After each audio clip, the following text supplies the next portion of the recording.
Hello, आप सभी का स्वागत है मेरे एजुकेशन 10 साक्य यूट्यूब चैनल पर। आप सभी इस चैनल को लाइक करें, पसंद करें, शेयर करें, लिंक फॉलो करें। आगे देखें श्लोक नंबर 5। इससे पहले हमने 4 श्लोक तक पढ़ लिए थे। आगे देखें श्लोक संख्या 5। श्लोक नंबर 5 में लिखा हुआ है हरित तरुणाम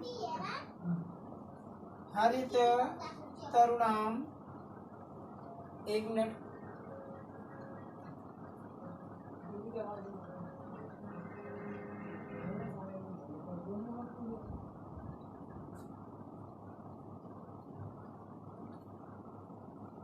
हरित तरुणाम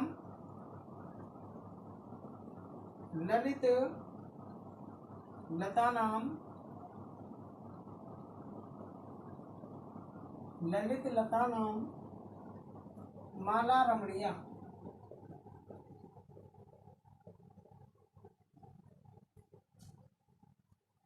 पुष्मावली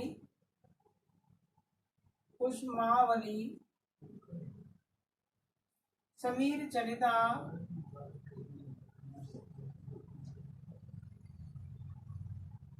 श्यान में वर्णिया।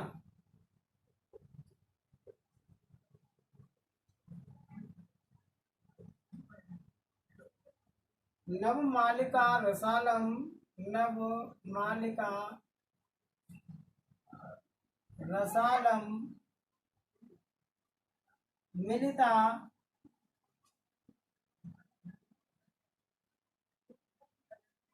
मिलिता रुचिरम संगमनम।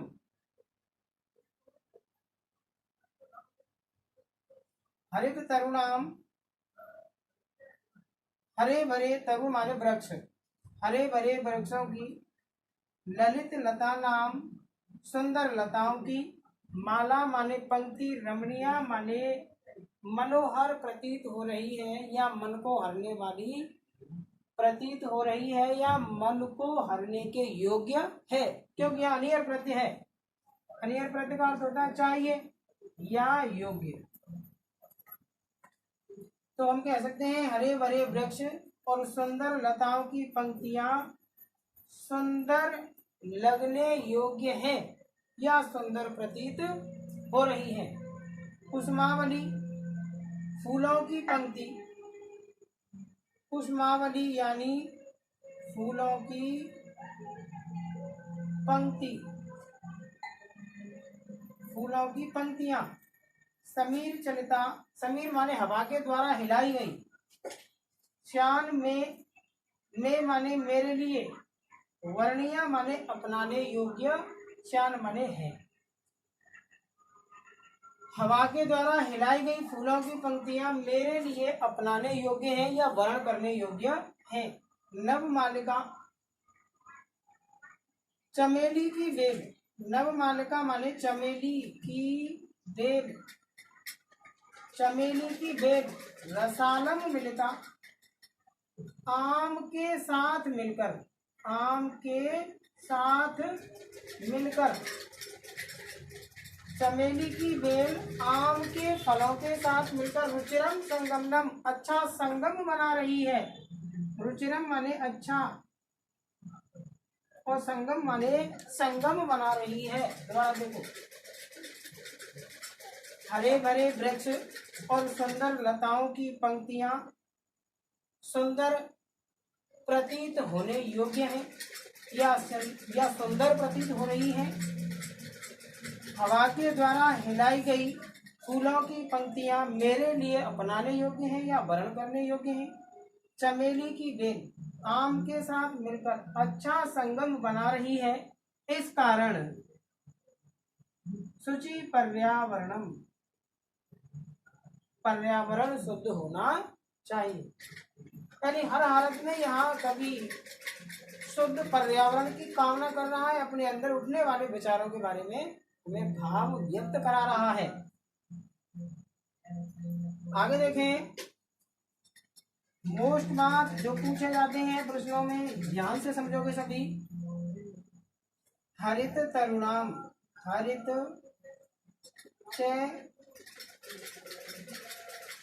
हरित च तत् तेसाम करेंगे यहाँ च तेसाम तरुणाम, या सीधा लिखेंगे हरित तरवह, हरित तरवह। तो यहाँ दोनों ही विग्रह सही है, दोनों में कर्मधारय समास है, क्योंकि ये क्या है, इसका विशेषण है और ये क्या है, विशेष। ललित लता नाम, रमणीया देखो आगे, रमणीया में रम प्लस अनियर प्रत्यय का प्रयोग हुआ है, रम प्लस अनियर प्रत्यय। रमणीया क्यों लिखा, क्योंकि स्त्रीलिंग के लिए प्रयुक्त हुए हैं यहाँ पर माला, माला शब्द स्त्रीलिंग है, इस कारण यहाँ पर रमणीया लिखा। रमणीयम नहीं लिखेंगे या रमणीय नहीं लिखेंगे, क्योंकि माला शब्द स्त्रीलिंग का है और माला के लिए क्या आया है, रमणीय शब्द आया है। कुसुमावली, कुसुमा नाम, कुसुमा, कुसुमा नाम आवली, यहाँ पर है षष्ठी तत्पुरुष समास, क्योंकि पूर्व पद में यहाँ विभक्ति का लोप हुआ है, षष्ठी विभक्ति का। तत्पुरुष समास में उत्तर पद की प्रधानता होती है, यानी इस पद की प्रधानता है, पूर्व पद में विभक्तियों का लोप हो जाता है, जिस विभक्ति का लोप हो रहा हो वही समास होता है। जैसे कि द्वितीय का लोप हो रहा तो द्वितीय तत्पुरुष, तृतीय का लोप हो रहा तो तृतीय तत्पुरुष, किसी तरह से यहाँ पर षष्ठी विभक्ति का लोप हो रहा है तो षष्ठी तत्पुरुष समास हो जाएगा। चान में को समझे, में चतुर्थी विभक्ति है, में की जगह हम मह्यम भी लिख सकते हैं, में की जगह मह्यम भी लिख सकते हैं, तो में चतुर्थी विभक्ति है।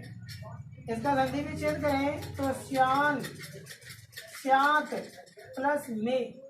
मैंने कहा था कि अनुनासिक संधि में पांचवें वर्ण की आवृत्ति 2 बार होती है, तो यहाँ 2 बार हो जाएगी, इस तय के स्थान पर ने आदेश हो जाएगा और अनुनासिक संधि होगी। कौन सी संधि, अनुनासिक, अनुनासिक संधि। वर्णीया में, वर्णीया में वर्ण प्लस अनियर है, अनियर प्रत्यय का प्रयोग हुआ है, वर्ण प्लस अनियर प्रत्यय यानी वर्णीया, ये भी स्त्रीलिंग के लिए प्रयुक्त हुआ है, क्योंकि कुसुमाना मावली, फूलों की पंक्ति, पंक्ति शब्द स्त्रीलिंग का है, इस कारण यहाँ वर्णीया लिखा हुआ है। नव मालिका, इसका संधि विच्छेद होगा नवा चईयम, नवा चईयम मालिका। यहाँ पर भी कर्मधारय समास का प्रयोग हुआ है, कर्मधारय समास। कौन सा कर्मधारय, विशेषण विशेष्य, ये विशेषण है और ये क्या है, विशेष्य। वे शब्द जो संज्ञा सर्वनाम की विशेषता बताते हैं, संज्ञा सर्वनाम है मालिका और विशेषता इसकी कौन बता रहे हैं, नवा। नवा शब्द भी स्त्रीलिंग का प्रयुक्त होगा समास विग्रह करते समय, जैसे कि यहाँ पर देखो तरवह, ये पुल्लिंग का है तो ये भी पुल्लिंग का ही होगा, ये याद रखें। विशेषण विशेष्य हमेशा दोनों में समान विभक्ति, पुरुष वचन आदि का प्रयोग किया जाता है, तो यहाँ पर दोनों में समान विभक्ति है, समान विभक्ति लगा करके विग्रह हो जाएगा। समान विभक्ति लगेगी, पूर्व उत्तर पद के आधार पर पूर्व पद में विभक्ति का प्रयोग किया जाएगा। एक बार दोबारा और समझ लें, हरे भरे वृक्षों की और सुंदर लताओं की पंक्तियां सुंदर प्रतीत हो रही हैं, हवा के द्वारा हिलाई गई फूलों की पंक्तियां मेरे लिए अपनाने योग्य हैं, चमेली की बेल आम के फलों के साथ मिलकर के अच्छा संगम बना रही है। आगे देखें श्लोक नंबर 6।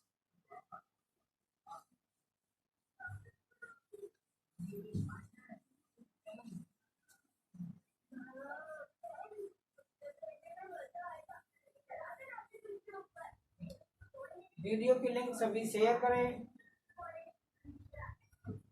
लाइक करें, कमेंट भी करें साथ में।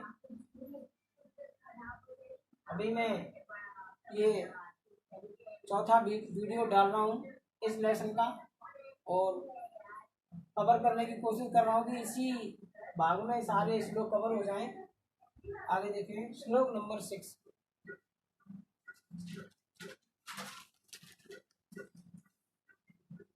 आई चल बंधो, आई चल बंद हो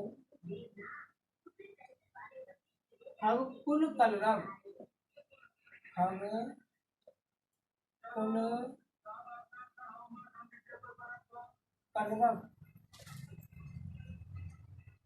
गुंजित वन प्रदेशम गुंजित वन प्रदेशम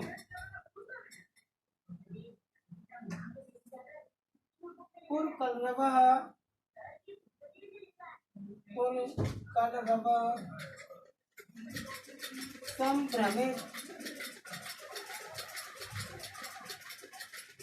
संभ्रमित जनेभ्यो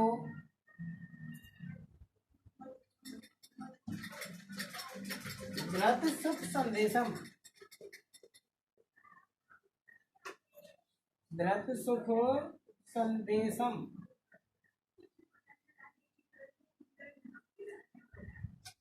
चाकचिक्य जालम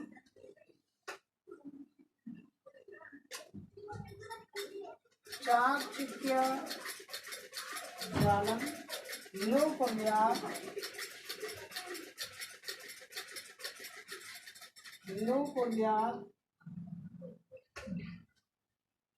जीवित रस हरणम लोकव्या जीवित रस हरणम आई माने अरे चल बंदो अरे भाई चलो खग कुल कलरव खग माने पक्षी कुल माने समूह कलरव माने आवाज पक्षियों के समूह की आवाज से गुंजायमान वन प्रदेश अरे भाई कभी कह रहा है संसार के लोगों से कह रहा कि अरे भाई पक्षियों के समूह की आवाज से गुंजायमान वन प्रदेश की ओर चलो पुर कलरव संभ्रमित जनेभ्यो पुर माने नगर के कलरव माने शोरगुल से भ्रमित लोगों के लिए यह सुख का संदेश है नगर के शोरगुल से भ्रमित लोगों के लिए यह रथ सुख संदेशम सुख का संदेश है चाकचिक्य जालम यह चकाचौंध भरा संसार लोक नहीं कर दे जीवित रस हरणम जीवन के रस का हरणम माने हरण अपहरण या नष्ट कहीं यह चकाचौंध भरी दुनिया हमारे जीवन को नष्ट ना कर दे इस कारण कभी कहाँ पर चलने के लिए कह रहा है पक्षियों के समूह की आवाज से गुंजित वन प्रदेश की ओर जहाँ पर की सुख का संदेश मिलता है सुखानुभूति होती है मन संतोष प्राप्त करता है और मन के अंदर जो दूषित प्रकार की सामग्री भरी हुई है जो संसार में प्राप्त हो रहा है उस संसार के जीवन को छोड़कर संसार यानी कि नगर उस नगर के अशुद्ध वातावरण को छोड़कर के कहाँ चलने के लिए कह रहा है पक्षियों के समूह की आवाज से गुंजायमान वन प्रदेश की ओर जहाँ पर कि मनुष्य को सुख प्राप्त होता है पक्षियों की आवाज और मंद मंद ठंडी हवा जहाँ मिलती है उस स्थान पर जहाँ नदियों का पानी मिलता है कलरव करता हुआ आवाज और झरनों की आवाज मिलती है तालाब मिलते हैं ऐसी जगह पर कभी जाना चाह रहा है क्यों क्योंकि वह नगर के शोरगुल से और अपवित्र वातावरण से दूषित हो चुका है उसके मन में बहुत बुरे बुरे विचार आने लगे हैं इस कारण कभी जाना चाहता है कहाँ पर वन प्रदेश की एकांत स्थान पर जहाँ पर कि उसे इस प्रकार का कोई शोरगुल भरी हुई आवाज या ना मिले या अशुद्ध वातावरण ना मिले क्योंकि शुद्ध वातावरण कहाँ पर है केवल वर्तमान समय में शुद्ध वातावरण मिलेगा कहाँ पर वन प्रदेश में ही मिलेगा दोबारा समझो एक बात अरे भाई भाई यानी बंधु अरे भाई चलो पक्षियों के समूह की आवाज से गुंजायमान वन प्रदेश की ओर नगर के शोरगुल से भ्रमित लोगों के लिए यह शुभ का संदेश है इस चकाचौंध भरी यह चकाचौंध भरी दुनिया कहीं हमारे जीवन के रस को हरण ना कर दे। आगे देखें, जनेबियों में नगर के शोरगुल से भ्रमित लोगों के लिए चतुर्थी होती है, बहुवचन है। जन धातु, जन मूल शब्द है, चतुर्थी विभक्ति है और बहुवचन है, बहुवचन। लेकिन यहाँ जनेबियों क्यों लिखा? जनेबिया बनता है चतुर्थी विभक्ति में, तो जनेबिया बनता है चतुर्थी विभक्ति में, क्या बनता है? जनेबिया। विसर्ग के स्थान पर उ आदेश हुआ है, बाद में क्या हो गया? ये गुण हो गया और ओ बन गया, यानी कि हम लिख सकते हैं यहाँ उत्व विसर्ग संधि के कारण यहाँ जनेबियो लिखा हुआ है। चाकचक्य जालम, चकाचौंध भरी दुनिया, यह संसार, कुर्यात जीव रस हरणम। देखो, कुर्यात प्लस जीवित, कुर्यात प्लस जीवित में कौन सी संधि है? इसका यही वर्ण यहाँ पर आदेश हुआ है, यानी कि यहाँ हम कह सकते हैं यहाँ व्यंजन संधि है और व्यंजन संधि में भी कौन सी है? ष्टुत्व संधि। ष्टुत्व संधि क्यों है? क्योंकि ये संधि कहती है स्तों के बाद में यदि ष्टु वर्ण आए तो स्तो वर्णों के स्थान पर ष्टु वर्ण आदेश हो जाते हैं। स्तो वर्ण कौन कौन से हो गए? से, ते, थे, दे, दे और ने, ये हो गए स्तो वर्ण। ष्टु वर्ण कौन कौन से हो गए? से, चे, जय, जय और ये। हाँ, थोड़ी सी यहाँ मिस्टेक हुई है, देखो कुर्याद आएगा, कुर्याद जीवित रस हरणम। तो इस वर्ण के स्थान पर इसी का ही वर्ण आदेश हो जाएगा, कौन सा? जय। इस कारण यहाँ कौन सी संधि होगी? ष्टुत्व संधि होगी। याद रखें, कुर्याद प्लस जीवित, तो कुर्याद दे के स्थान पर कौन सा हुआ? जय वर्ण आदेश हुआ है। कौन सी संधि में? ष्टुत्व संधि। संधियों को विस्तार से पढ़ेंगे व्याकरण को, अभी हम केवल लेसन के अनुसार देख रहे हैं। हरणम में हिरी मूल शब्द है। हिरी माने हरण करना, हरण करना या हरण करना या दूर करना।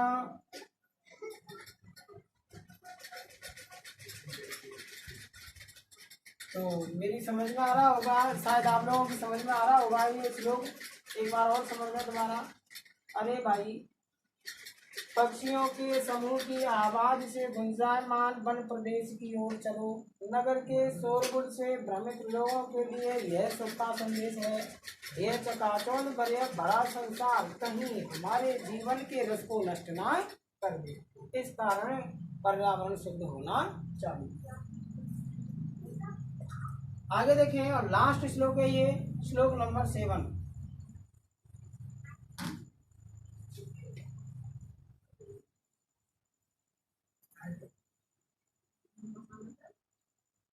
प्रस्तर तले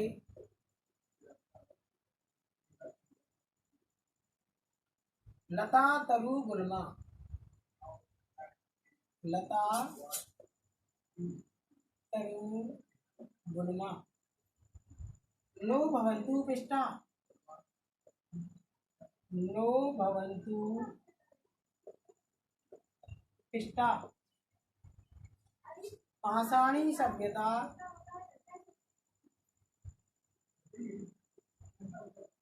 पाषाणी सभ्यता निसर्गे चान्न समाविष्टा।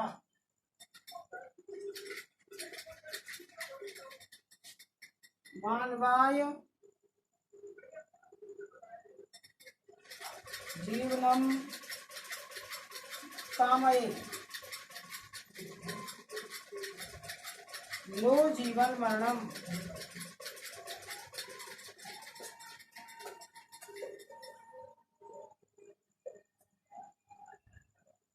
प्रस्तर तले, प्रस्तर तले का मतलब है पत्थरों के नीचे। लता तरु गुल्मा, लता माने लताएं, तरु माने वृक्ष, गुल्मा माने झाड़ियां। न माने नहीं, भवंतु माने हो, पिष्टा माने पिस, अर्थात पत्थरों के नीचे लता, वृक्ष और झाड़ियां पिस ना जाए या दबना जाए। पाषाणी सभ्यता निसर्गे माने प्रकृति, पाषाणी सभ्यता प्रकृति में समावेशित न हो जाए। मानवाय जीवनम कामये, मैं मनुष्य के जीवन की कामना करता हूँ। न जीवन मरणम, जीते हुए मरने की कामना नहीं करता हूँ। एक बार सुनने दोबारा। पत्थरों के नीचे लता, वृक्ष, झाड़ियां कहीं पिस ना जाए या दब ना जाए। पाषाणी सभ्यता प्रकृति में समावेशित ना हो जाए, समाविष्टा समावेशित ना हो जाए, पिष्टा पिस ना जाए। मैं मनुष्य के जीवन की कामना करता हूँ, जीते हुए मरने की नहीं। न माने नहीं, जीवन माने जीते हुए, मरणम माने मरने। अगर जीते हुए मरने की कामना करता हुए मर मर कर जीने की कामना नहीं की गई है, सुख समृद्धि से कामना की गई है। इसलिए मनुष्य को यहाँ सचेत किया है कि ये प्रकृति कहीं पाषाणी सभ्यता में समावेशित ना हो। जैसे पूर्व काल में पाषाणी सभ्यता थी, उस समय पत्थरों का ही प्रयोग किया जाता था, तो वो सभ्यता अपना आ जाए। यदि ऐसा हो गया तो मनुष्य जीते हुए मरेगा। इसी कारण यहाँ कभी मनुष्य के जीवन की कामना कर रहा है, जीते हुए मरने की कामना नहीं कर रहा है। पिष्टा में देखो, पिष्टा में पिस प्लस पत प्रत्यय का प्रयोग हुआ है। पिस प्लस पत प्रत्यय, लेकिन यहाँ पिष्टा लिखा हुआ तो ये बहुवचन हो गया। बहुवचन क्योंकि तत् प्रत्यय के रूप चलते हैं राम की तरह, राम की तरह चलेंगे पुल्लिंग में। और जो कत प्रत्यय है ये भूतकाल में प्रयुक्त होता है। भूतकाल में कत प्रत्यय का प्रयोग भूतकाल में, कत के साथ एक और आता है कतवतु, ये प्रत्यय भी भूतकाल में प्रयुक्त होता है। इसमें क्या बचता है शेष? तवान, तवती और तवत। इसमें ये तीनों शेष बचते हैं। ये तो पुल्लिंग में बचता है, ये स्त्रीलिंग में, ये नपुंसकलिंग में। जबकि कत प्रत्यय में क्या शेष बचता है? देखो, कत प्रत्यय में तय शेष बचेगा, ता बचेगा और तम बचेगा। ये पुल्लिंग में, ये स्त्रीलिंग में, ये नपुंसकलिंग में। ये तो बनेगा राम की तरह, यानी तह बन जाएगा। जैसे पिष्ट, बहुवचन में क्या बना? स्त्रीलिंग में क्या बना? पिष्टा, और नपुंसकलिंग में पिष्टम। यदि हम इसको बहुवचन में बनाए तो रामः बनता है ना, बहुवचन का रूप रामः, तो ये क्या बनेगा? पिष्टः बनेगा। तो ये याद रखें, यहाँ पर पिष्टा में कद प्रत्यय का प्रयोग हुआ है। आगे जो यहाँ तय की आवृत्ति है, ये इसमें से तय शेष रहता है। मूल रूप से क्या शेष रहता है? पिस प्लस कद प्रत्यय में से तय शेष रहेगा। ये तय किस में बदल जाएगा? तय में बदल जाएगा। कब? ष्टुत्व संधि होगी। कौन सी संधि? ष्टुत्व संधि होगी। और ष्टुत्व संधि में ये तय किस में बदल जाएगा? तय में बदल जाता है। ये याद रखेंगे। स्यात् प्लस नम, यहाँ पर वही मैंने पहले बताई थी, यमरागम संधि है।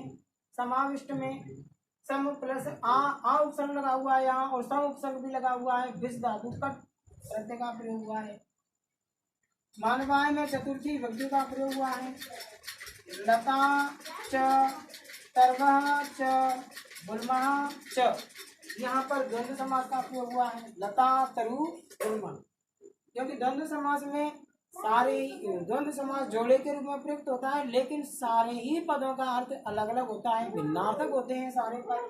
दोनों पद प्रधान होंगे, या जितने भी पद आए हुए हैं द्वंद्व समास में दोनों ही प्रधान होते हैं। तो एक तो लता है, दूसरा तरु है, तीसरा क्या है? गुल्मा। तीनों पद हैं, लेकिन समूह के रूप में प्रयुक्त हुए हैं तीनों, इस कारण यहाँ द्वंद्व समास होगा। प्रत्येक पद के बाद च का प्रयोग हो जाएगा। लता च, तरु च, लता च, तरु च और गुल्मा च, यानी द्वंद्व समास हो गया। भवंतु में भू धातु है, क्योंकि भवंतु लोक प्रकार का है, आज्ञा दी गई है। भवतु, भवताम और भवंतु।